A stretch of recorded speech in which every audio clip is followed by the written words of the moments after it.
All right, guys. So coming in after back-to-back losing days, did have back-to-back winning days to get the week going. A little bit of a shaky couple of days there. Some bad breaks yesterday. Corbin Carroll ended up being ruled out. That kind of hurt us in the Arizona game. And then as far as Washington, just gross finish there with the blown call in the ninth after they tied it up. We got a car to get it back today. Got to try to get back in the green heading into the weekend. And we'll get into that. So, yeah, John, a little bit of a shaky couple of days there. What is that, Wednesday, Tuesday? No, not shaky. Terrible. Miserable, lousy, horrible. 2 bad days. I don't fucking sugarcoat it.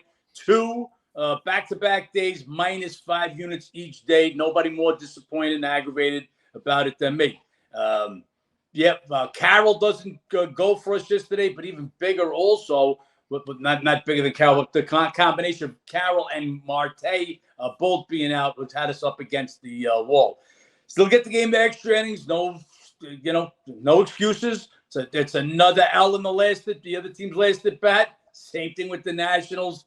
A blown call, but it shouldn't be there. I coached travel baseball boys. Catcher has got to take another step out. First baseman's got to give him an angle and not throw into the runner. So, blown call, no question about it. There is a baseline. You can't be in the infield, but this is what happens. Again, no crying. Terrible 2 days, -10 units after a couple of good days. Sunday, Monday, thought we were breaking the streak, but yeah, it's been a rough couple of weeks. We'll get back on track.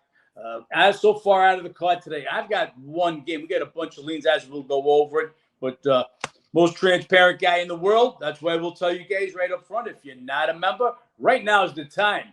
I don't use a team is due for a win or a loss like some idiots out there. They think, St. Louis got value at -150 because they lost 9 of 11. Well, Kansas City's due to win because they lost 9 straight.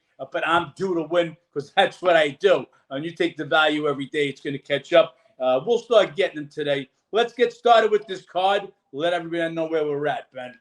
Yep. First game on this card is the rubber match with the Phillies and the D-backs. You have Nola versus Nelson. Nola just not been going well lately. Was tagged for 6 runs and 6 1/3 versus the Dodgers. 5.33 ERA his last 4 starts. Then you have Nelson coming off 5-point shutout innings, granted against the Tigers. And then prior to that, he was getting roughed up a little bit, has had some struggles at home. This is Phillies team. They've been hitting pretty well this week. They've been scoring. They've won 3 of 4, scoring 8.5 runs per game, 9-2 their last 11. D-backs now dropped a couple after the 6-game win streak. They had that 12-2 stretch and trying to get back here to even up this series. So the spot here, it's dog money with second best record in the NL and the Diamondbacks. Can't overlook that. Nola sure might want to give him a slight pitching edge, but he's not dominant. This is dog money with the best team, one of the best teams in baseball or nothing. That's it, right from the beginning. If you guys don't want to listen any further, you don't have to. This is my one bet so far. I do have other leans on other games we might bet, that those will be to depend on lineups and where the line goes. To start the morning, to get the Diamondbacks at home as a dog after 2 straight losses to a Philly team who until yesterday had the worst road record in the National League. As Ben said, Nola not that he's not going good, he's going terrible. 3 of his last 4 starts were not yet. He's got one quality start in the last 4. That was against the Detroit Tigers, who are the 29th team in scoring and hitting. Absolutely terrible. He made 1 start last year against the Diamondbacks at Chase Field. They destroyed him, 8 runs in 4 innings. So while Nelson's nothing special, lose the name. Don't look at Nola. Just look at the stats. Look at Philly's road stats. No reason for Philly to. I can't make them a road favorite at Arizona right now. So I've got the Diamondbacks, and I took that one this morning. Arizona Diamondbacks. Yep, could also be a over game there with the pitching matchup and the way those teams have been hitting lately. Next game is Rockies at Atlanta. Colorado team coming off a loss at Boston, snapped a 3-game win streak. And the Braves are coming off doubleheader at Detroit. It's Freeland versus Smith-Shawver. Shawver made his debut last time out, or his first start last time out, through 5.1 allowed 2 unearned runs in 5 1/3 to win over the Nationals. And then Freeland, he's coming off a good start. He had a good start against the Braves last year. He's just had a little bit of road struggles. 1-5, 4.81 in his 6 road starts. Kind of weird for one of those guys to be better outside of, or be worse outside of Coors. But he is one of those this season. This is still Rockies or nobody. I mean, Freeland, I'll give him the pitching edge in this matchup. He had decent history there with Atlanta. Bad spot for the Braves. And Shawver got a good first start. Can he do it 2 in a row? We'll see. Rockies are no one in this. Braves did win 6 or 7 meetings last year. Not entirely wanting to buck that, especially with Freeland's road struggles. Yeah. Look, Freeland is usually obviously better away from Coors. He got absolutely obliterated at Texas in one of those starts, which has raised that ERA. But both teams facing challenges. Colorado had a lengthy rain delay before they got started in Boston last night, so they got to travel. Atlanta played a daytime doubleheader, but still it's a doubleheader. They got to travel. We'll wait to see what the lineups look like in this one. But a huge number for a kid that all he did is 1 start against the Nationals. Now, he's supposed to be real good, but still got to give Freeland the edge and experience. He's the 8th of the Rockies staff. I don't know how much that says, but problem is the Braves annihilate left-handed pitching to the tune of 295 this year. Braves now the second in the major leagues with home runs, as both the Braves and Dodgers have taken over the Rays. The Rays, those offensive stats are starting to come down. We'll talk more about that when we get to that game, Ben. And Pirates at Cubs, NL Central. Cubbies down 5-1 yesterday, rallied back, win 10-6. They lead the series 2-0, won 6 of the last 7 in Chicago versus Pirates. Fun pitching matchup, Oviedo versus Stroman. Oviedo, he's been pitching pretty well lately, coming off a quality start against the Mets. 2.62 ERA his last 6 starts. And Stroman said it last time, he's just the most consistent guy this year, leading the ML in quality starts. Coming off another one against San Francisco. His last 5 starts, 5-0, 1.28 ERA. He gets the pitching edge today. This is a price with the way Oviedo's been going. I was slightly into the Pirates in this game. Leaned there yesterday as well.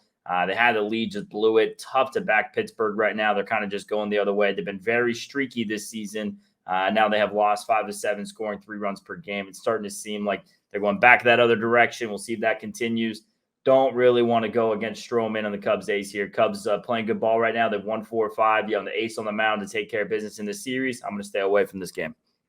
And I agree with Ben. But the Sharps, they're coming right back with the Pirates again. If you guys watched yesterday, we told you Sharps were all over the Pirates. I stayed off the game specifically because the Pirates they had brought up a guy, a 27-year-old rookie, for lack of a better word, was going to make his first start. If you're 27 years old and you get your first crack at the major leagues, tells me the organization doesn't believe you have what it takes. Well, it took him over 90 pitches to complete 4 innings when the bullpen came in, who they brought Contreras now into the bullpen. They crushed him. Contreras looked like he was much better last year. He's having issues now. Then they put him in the bullpen, and he absolutely blows that game. So same scenario here. Oviedo's been really good, but Stroman's been great. Cubs kind of own this series in Chicago. Don't want to buck the trend. Again, Pittsburgh, they just seem to run hot and cold. Right now looks like a cold streak. Cubs starting to turn the corner. They won 4 or 5. The value belongs to Pittsburgh, but as Ben said, just don't want to buck Stroman, who has been lights out in his last 5 games, 5-0 with, what do we got here? A 1.28 ERA. Buck that. We'll stay off the game. Sharps are on the Pirates once again. And we have Blue Jays at Baltimore. Blue Jays, even the series last night with the win. O's had won the 4 prior meetings this season. It's Kikuchi versus Wells and a little bit of a pitching mismatch here. Not so much in what's been going on lately. Kikuchi, 3 straight starts of 2 runs in 5 innings. Just been very solid and consistent with that. He does lead the majors in home runs allowed, and Orioles have his number. Gave up 3 runs in 4 2/3 versus them earlier this year. Last year went 2-3, 8.10 in 6 outings. 3 of those were starts.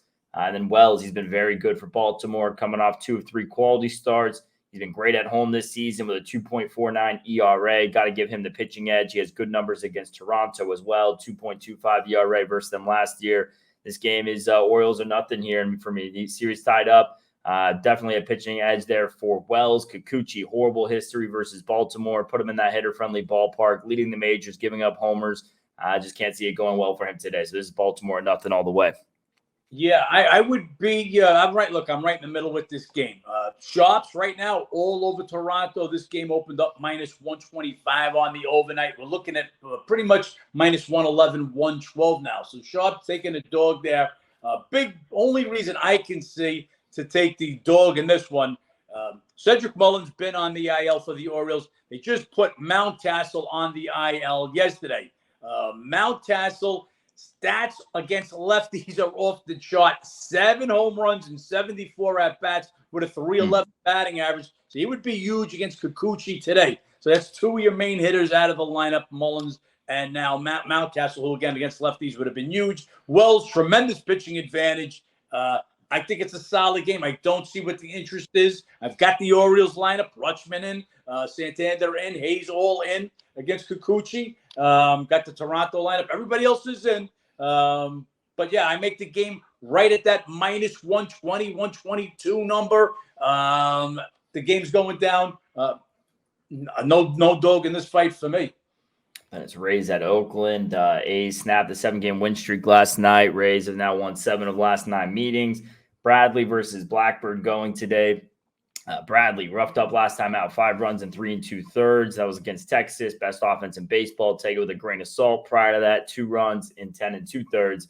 Meanwhile, Blackburn looks like A's have their ace back, 3rd start back, 6 shutout innings versus Milwaukee. That was one of the wins there in the win streak. We'll see how he goes. Milwaukee, I mean, they're just playing really bad lately. Offense has been dead. So, again, take that with a grain of salt. But he did have great numbers against the Rays last year, 1-0, 2.89, 12 Ks, 2 walks. This game's Oakland or nothing. Definitely a pitching edge there to Blackburn. Haven't been able to say that too many times this year with the A's having a pitching edge, getting good dog money here on a getaway day for Tampa Bay. This is A's or nothing for me. Yeah, this is a day game after a night game, so I'm going to want to see who the Rays are going to put in the lineup. Are they going to give Yandy Diaz a day off? Will Lutz Arena sit down? Does Francos? So we'll be looking to see sits. Looks like Tampa Bay woke up yesterday. They lost the first 2, and they were down 3-1 yesterday. Woke up, scored the last 5, get that 6-3 win. They're the better team. Oakland, not the worst team. We're calling Kansas City the worst team in Major League Baseball. So now Oakland's the 2nd worst team in baseball.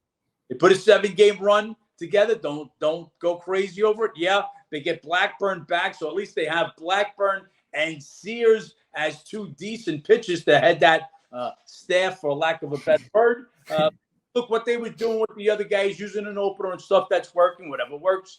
I just think the price, the price on the overnight was minus 208. Shops are again on the short here. There's only one way to take it. That's why we say if we lean one way or it's this team or nothing, that's where they're going to go. Most of the times they're going to go to the dogs. So if you look at this morning, Philadelphia opened 135 on the overnight. Line right now is 132 at Circa, 128 at Sports 411. Not a lot of money, but a little money for Arizona. Atlanta game, we're going to say 240, 240. Hasn't moved a penny.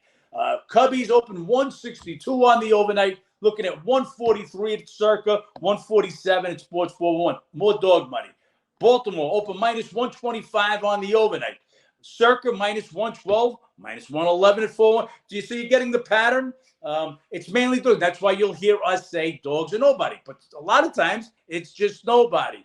Not laying Tampa Bay in this one. I just don't see enough of an edge to get behind the A's now at this point. And when you're in the 200s, absolutely. Would have took plus 200, plus 180s, plus 175. I don't see it. Then Tigers at Minnesota. Detroit coming off of doubleheader loss, losing both games yesterday. They've now dropped 11 of 12. They scored 6 runs per game in that series against Atlanta, though. Bats started to wake up a bit, hitting 270 now this week. Minnesota coming off a pair of wins against Milwaukee. They've won 4-5, scoring 5.8 runs per game. They do struggle versus lefties. Boyd, he was roughed up his last time out against Arizona. He has been great on the road, though. 3-0, 2.93 in 6 starts. They're 5-1 in those 6 starts. And Gray, he's just been solid. Held the Jays to 1 run in 5 innings last time out before a quality start against the Guardians. Two starts versus the Tigers last year, pretty much owned them 2-0, 0.69 ERA, 17 Ks, 2 walks. This will be a game to lean a little bit to the under, and I got to lean to Detroit there with Boyd's road numbers. The bat's starting to wake up a little bit. This is a big dog price here, like Tigers in this matchup, John. Well, once again, this game opened 205 on the overnight. I'm looking at 200 at circa 195 at Sports Phone 11. So a little money, whatever's showing up, it's showing up for the Tigers. Tigers in a tough spot. Doubleheader yesterday, traveling off a doubleheader. Minnesota, they won an afternoon game at home, so they'll have some extra time to rest. They've won 7 of 9 in Minnesota, 7 of the last 9 meetings in Minnesota. Ryan Gray pretty much owns them, owns with the stats, 0.69 ERA, 2-0 last year. Just not enough of a reason for me to get behind a team that's lost 11-12. Yeah, the bats woke up a little bit against the Braves, but the losers of 11-12, playing the doubleheader, do the travel. Boyd, good on the road, and Twins don't hit lefties well, but that's about the only thing good I could see about it. Big number, but I make the number close to right about there. Not enough value for me to take Detroit. Then Angels at Rangers, pitching matchup of the day. Ohtani versus Eovaldi. Rangers win it yesterday. Angels have won 2 of 3 in this series. They've split 6 meetings this year altogether. Eovaldi coming off a rougher start, 4 runs and 6 1/3 at Tampa Bay. Prior to that, had just allowed 4 runs across 52 and 2/3. So a little bit of a bad start there, but it's at the best home team in MLB. And then Ohtani coming off a pair of starts against other NL West teams, Seattle and Houston, hasn't been good. Allowed 8 runs in 11 innings, only 5 earned. Going to get roughed up there. 2 starts versus the Rangers last year, 0-2, 5.74. Giving the pitching edge there definitely to Eovaldi. This is a tough matchup. Obviously, you see Ohtani at dog money. I see the appeal in it, but Eovaldi has been dominant. I'm not going to take that 1 start at Tampa Bay. Anything against him there wasn't even too horrible. This is Rangers are nothing for me, John. Yeah, throw on top of that, Eovaldi's already thrown 8 shutout innings at L.A. Texas smashes Ohtani around. 2 starts last year, 0-2. 3 starts last year, 0-2, 5.74 ERA. Eovaldi, nothing in this one. Also, you got a couple of Angels. Gio Urshela, he sat out the first 2 games of the series. Nito, the shortstop, he left last night's game. Both guys are questionable. Texas or nobody. If the game has to go a little bit lower for me to get interested, though. Right now, I got nothing on this game. Then we have Nationals at Stros. Astros now won 4 of the last 5 meetings after last night's win. Gore versus Javier. Gore's just Nationals aren't getting it done for him. They've lost 10 of his last 11 starts. He's had some good starts in there. He was roughed up his last time out, gave up 5 runs versus Atlanta. Prior to that, had a pair of quality starts. And Javier, he was roughed up his last time out, gave up 4 runs in 5 innings at Cleveland. Houston did win his 6 prior starts. He gave up 1 run in each of his prior 4. He definitely gets the pitching edge in this matchup. Gore, though, he's been very competitive, keeping them in games. They're just not getting the run support with him on the mound. This is, Nats to avoid the sweep here would be a lean to Washington, but as good as Gore has given him in the good starts, it just doesn't seem to have been enough. So I'm staying off this Washington team today, but them are no one for me. Biggest move of the day, Washington Nationals. This line opened up minus 230. Look, they've been an overlay the whole series. We got caught for 1 unit on them last night and the opening of the series. Do we want to get caught a 3rd time? Nationals just Nats now. What do we got here? We got Nats at 8 of their last 9. They've lost scoring just 3.22 runs a game. They come off another tough loss last night. The leanest to the Nats. Did I want to get on this team at this price? This is a dropping knife. Houston come home. They didn't play well on the road. This is teams they got to beat up on. Houston trailing the Rangers in that Western division. They need to catch these W's. This is the type of team they need to beat. They got Javier on a mound, who prior to his last start, he got roughed up his last start, but had been pitching real good baseball. I don't make the number this high. Again, Nationals are nobody. Did I want the Nationals? I didn't. I passed, especially in the last game of the series. We'll see the lineups. If some other bats are out of the lineup with Jordan Alvarez already out, I could play the Nationals, but we'll wait on that one. And it's Guardians at San Diego. Padres dominated first two in this series, winning 11-3 combined. Cleveland has now lost 3 of 4 after winning some there. And San Diego, talked about it yesterday. They might be flipping things around here. We'll see. Now 1-5 of 6, scoring over 6 runs per game, hitting 280 this week. We'll see if that continues. Allen definitely gets the pitching edge today. He was roughed up by the Stros last time out. Prior to that, had a pair of quality starts. And on the road this year, he's 2-1, 1.90 in 4 starts. Weather's just been brutal, 7+ ERA in his last 5 starts. The San Diego team turning things around a little bit. They do get Tampa Bay tomorrow, maybe a little bit of a look ahead. Cleveland with the pitching edge. This is a pretty decent spot here for the Guardians, but just the bat starting to go cold again a little bit for them. They got a little spark last week. Hasn't seemed to carry it over here in the series to San Diego. Just 3 runs in 2 games. Tough to back a team not scoring. Weathers could be the recipe for that. So there's slightly into the Guardians in this game, but as the next couple of weeks, Reed, I'm expecting some value in San Diego if they keep playing at this pace. Guardians ran into Waka last night, and Waka, another one, just putting up an unbelievable stretch right now. Bit different story today. Weathers is horrible, as Ben said. 0-3, 7.08 ERA in 5 starts since rejoining the Padres rotation. Could only like the Guardians in this spot, even though the Padres are starting to hit a little bit. Look, Guardians still not that bad, hitting 299 this week. A lot of that's from the carryover from the series prior, but I'd have to give Allen the big advantage against Weathers, who's just been absolutely terrible. Same thing, guys. Got to see these lineups. Last day of the series. Is Ramirez in? Do they have everybody in the lineup? Will they give Naylor the day off against the lefty? So we'll look for the lineups, but it would be Guardians or nobody. White Sox at Dodgers. Kershaw gave him a good outing last night, but the bullpen gives it up. White Sox come back, win that thing 8-4. They had lost their prior 3, and they're just 13-22 on the road. Dodgers still lead the league in homers, have the NL best home record, 21-11. Cease versus Grove today. Cease coming off a couple of decent starts, 2 runs across 11 and a third. He does walk a lot of guys, and Dodgers lead the league in walks, so that'll be an interesting combination there. And then Grove going for LA, just been rough. Last 2 starts, 8 runs, 2 homers, 9 innings against Yankees and Philly, and been a bit better at home. This game is White Sox or nothing. Cease definitely gets a pitching edge over Grove. Not too drastic, I don't think, just because Cease has been a little bit shaky. He struggles with some of these better teams. Dodgers tagged him for 6 runs last year, but has to have the edge over Grove. And this is White Sox or no one game in a series. I felt like Dodgers were going to come in and take care of business. Kershaw gives them a good start yesterday. Bullpen blows it. Feel like they're coming back for this game. Could be an overplay in this one. Wouldn't be surprised if we get a lot of runs. Yeah, very interested to see what we get out of Cease today. You guys have been watching me and Ben talk about it almost daily. What White Sox team do we get? Are we going to get the team that's going to make that move up to the middle of the pack? Or is it one of the dregs? Now, Cease has looked good in his last 2 starts, but again, that's against Miami and Detroit, 2 of your weaker hitting teams in baseball. Tigers being the 29th team in both scoring and hitting. Can he get it done against the Dodgers? We'll see. Like I said, no matter what, you've, of course, a big pitching advantage over Grove, who's absolutely horrible. Dodgers lead Major League Baseball now with home runs. As I said, they've taken over. Tampa Bay got off to that ridiculous streak. They're kind of coming back down to the pack.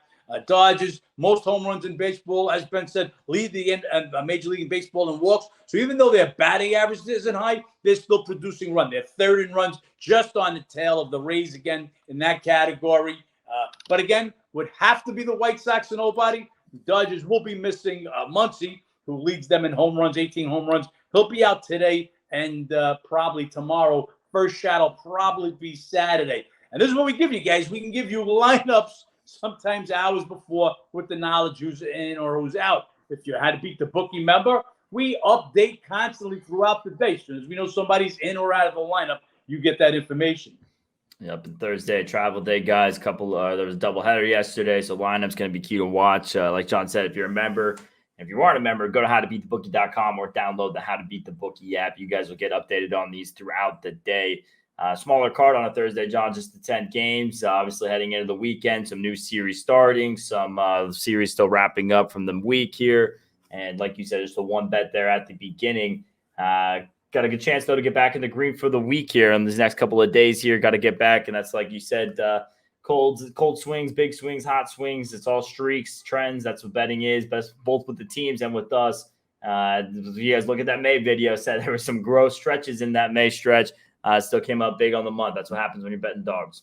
Yeah, and look, when you're betting dogs, you got to be prepared to get more losers than winners. It's just mathematics. It's not even the sport itself. If you're taking the underdog, going to lose more game. Our chore is to find the price enough to win enough dogs at the right price to still be positive.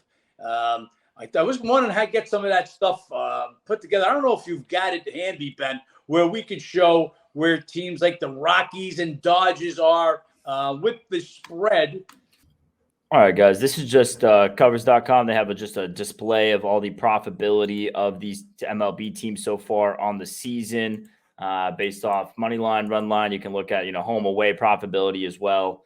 But right now it's a couple of these teams, kind of surprise teams who've been the better teams. Obviously, Arizona, Baltimore, Texas, who are there. I see some disparities here in the run line as well as some of these teams. But going to kind of break this down a little bit, John. Yeah, well, we just want to make the point of, first of all, the teams that we repeat a lot with. Arizona happens to be one of those teams. And guess what? Arizona is your most profitable team. Baltimore Orioles, if you guys are followers, if you had to beat the bookie member, want Orioles quite a bit. I know they're at the top of the list. But those are teams that win a lot of games, and they're some of the top teams, so they should be at the top of the list. But let's talk about a team like the Dodgers. Where are they at, Ben? If you bet the Dodgers every day this year, how you doing? Yeah, bet the Dodgers on the money line. They're 8 games above 500, but you're still down $150 on the year. This is, by the way, based on I'm betting $100 a game, but you'd be down $150 on the year betting the Dodgers day in, day out. And Nationals, another team I'm on quite often, especially on the road. A terrible team in the standings, but what's happening with them, Ben? Yeah, Nationals, they're 14 games below 500, but they're still up 134 on the season. So they're just trying to make the point, guys. We know that the Dodgers are a better team than the Nationals, no question about it. But a couple of weeks back, Nationals were the right price at the Dodgers. We bet the Nationals plus 2 and change. The Nationals beat them. We take down the money. So just trying to make the point. You can lose more than 50% of your games and still be profitable. Just as Pickvolt could win 60% of their games, and they're not going to be profitable. This is the point we're trying to make. One other question that comes up also a lot, John, why don't you take the run lines? We tell you all the time. First of all, you're laying too much juice with the run line. But let's pick out a couple examples, Ben. Talk about teams that how much more profitable they are betting the money line as opposed to the run line. Yeah, obviously some of the better teams, Arizona, Baltimore, Texas, it's not going to be too much of a differential, especially with the run differential in the season. But teams who are still up here, top 10 in profitability on the season, Marlins, if you're betting them every day, you're up 753. Or the Pirates, if you're betting them every day on the money line, you're up 652. If you were to bet those two teams on the run line every day, instead of being up 753 with the Marlins, you'd actually be down $835. And instead of being up 652 with the Pirates, you'd be down 437, about over a grand swing on both of those teams, just based off of the value you get when they win games. The amount of times they win games and cover the run line and lose by that just one run doesn't make it enough equating the value there. And it's $1,000 difference pretty much on the season. Right. So that just happened. Look, this happens quite often. Okay, guys. And you say, oh, if you would have just taken the run line, yes. Yesterday, that taking the run line would have won us 2 games with the Diamondbacks and the Nationals. But when you go over the long haul, over the season, okay, it's going to show up the way we're doing it. Just wanted to get that out there, what the stats are. Guys, we only go by stats. That, yes, there's the eye test when you're seeing a team is hot. You're going to weight it more, but the stats are telling us what to do. Numbers like Stroman right now, pitching lights out, or when Eovaldi was on that tear, and what Walker was doing last night. I had the Guardians in the first game of the series.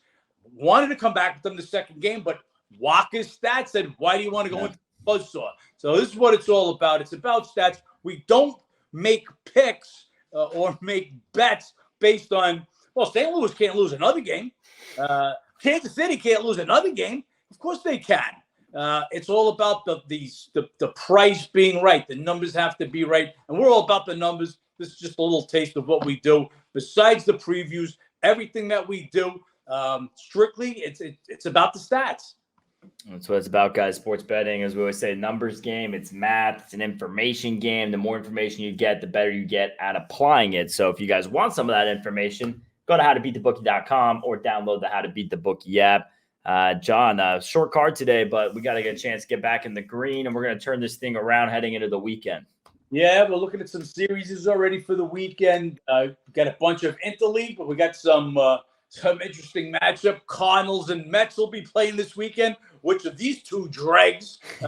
These are two of the worst performing teams in the baseball season. I believe Cardinals are 28th as far as the unprofitability. The only two teams worse than them.